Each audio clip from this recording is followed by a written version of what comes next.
In 1977, something profound happened within East Africa's aviation industry. 4 pilots engineered the theft of over 2 aircrafts from their employer and flew to 2 different countries, 3 of them to Kenya and 1 to Tanzania. The theft of these aircrafts gave rise to the establishment of one of the leading airlines in Africa, Kenya Airways. In this video, we go back and detail how the 3 East African countries formed a political and economic union, created institutions that unified them, but eventually parted ways following political disagreements, with the resultant divorce ending up with the theft of these planes. The East African community members of Kenya, Uganda and Tanzania had a love-hate relationship, mainly due to political disagreement following the Cold War, where Kenya leaned more towards the capitalist model adopted by most of Western Europe and the United States, while Tanzania leaned towards the communist model adopted by the USSR, China and most of Eastern Europe. To exacerbate the situation even further, Uganda, the other country in the community, was under a brutal dictator by the name of Idi Amin Dada. For almost a decade, Kenya and Tanzania had been fighting a Cold War. Tanzania would deport a Kenyan, then Kenya would find a Tanzanian of equal rank and drive them to the border town of Namanga. At the East African Airways, staff had grown used to, if not tired of, such fights. By 1977, the country's 3 leaders had not met in more than 7 years and could hardly agree on anything, and the East African community was finally on its deathbed. Slowly but surely, countries started exiting the community. As early as May 1977, Uganda had gone ahead and established its own airline, Uganda Airlines. For the remaining 2 countries, it became a race to ground whatever they could and wait for the heartbeat of the community to stop. Years prior, the East African Airways had existed for 31 years, moving from Isili Aerodrome to Wilson Airport and eventually to Embakasi Airport as their headquarters in Kenya. It had ushered in the age of jet airline travel in East Africa.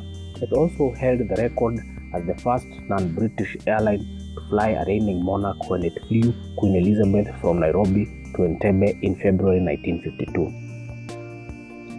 In early January 1977, when Captain John Kiniti landed his Douglas DC-9 in Dar es Salaam International Airport, he did not know he was just about to save an entire airline.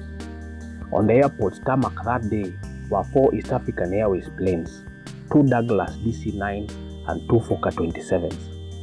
All the planes, including Kiniti's DC-9, needed to be refueled so that they could fly back to Nairobi. However, only Kiniti's plane was refueled. The other 3 aircrafts on the tarmac that day were denied fuel. It's not that there was no more fuel, it was an order from above. Such orders had become part of an evil game of political ping-pong. The exact order was to deny all of them fuel in order to actually stop them from flying. Once grounded, the planes would have been confiscated by the Tanzanian government to eventually become state property. This was not something new. About a decade before, something similar had happened in the dying days of the Central African Airlines. Ian Smith, the then ruler of what is now Zimbabwe, grounded the airline's planes in Harare as the regional body died. Whoever was left with the most planes had the best chance of building a new airline fast. It helped if they beat everyone else to it, because then they had the chance to fill the void of the dead airline. With the precedent already set by Ian Smith, Tanzanian authorities had it all figured out. But something else was happening that day, a football match.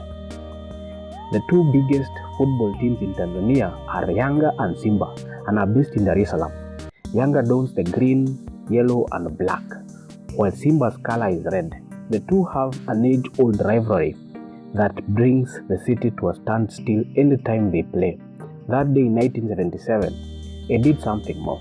You see, the day the Tanzanian government decided to impound all East African Airways traffic in its airspace was also the same day a major derby between Yanga and Simba was going to take place.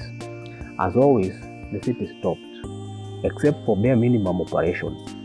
Airport bosses who should have stopped any attempts by the pilots on the ground thought denying them fuel would be enough to stop them for 90 minutes. What they didn't count on was the genius of Captain John Kiniti. Kiniti quickly realized what was happening before anyone else did. If there was no more fuel, as they had been made to believe, he offered the airport staff could siphon fuel from his airplane and fuel the two Fokker 27s, enough to get them back to Nairobi. Douglas DC-9 is a larger aircraft with more fuel capacity than Fokker 27s.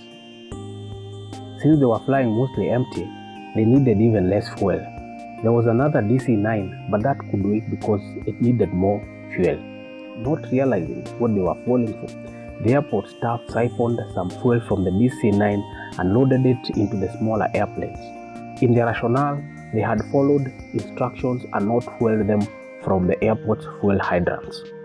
By the time the march ended and senior bosses got back to properly explain the instructions to the airport staff, the planes were already airborne.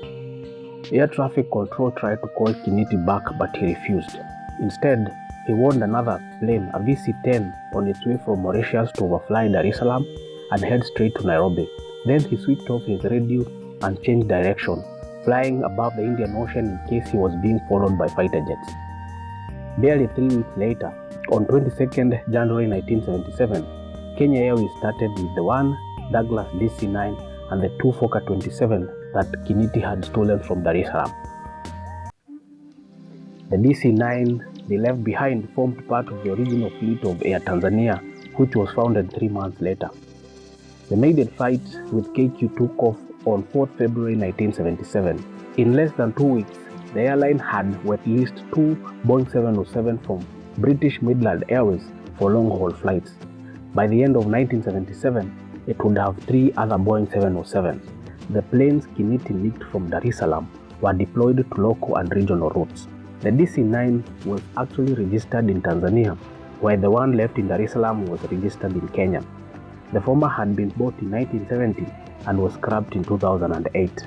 One Fokker 27 was damaged beyond repair in 1988, while the other was operational in Nairobi as late as 2002.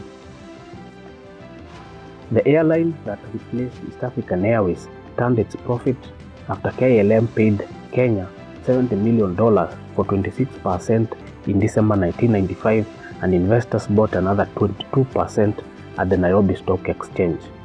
That airline is still flying today as a pride of Africa.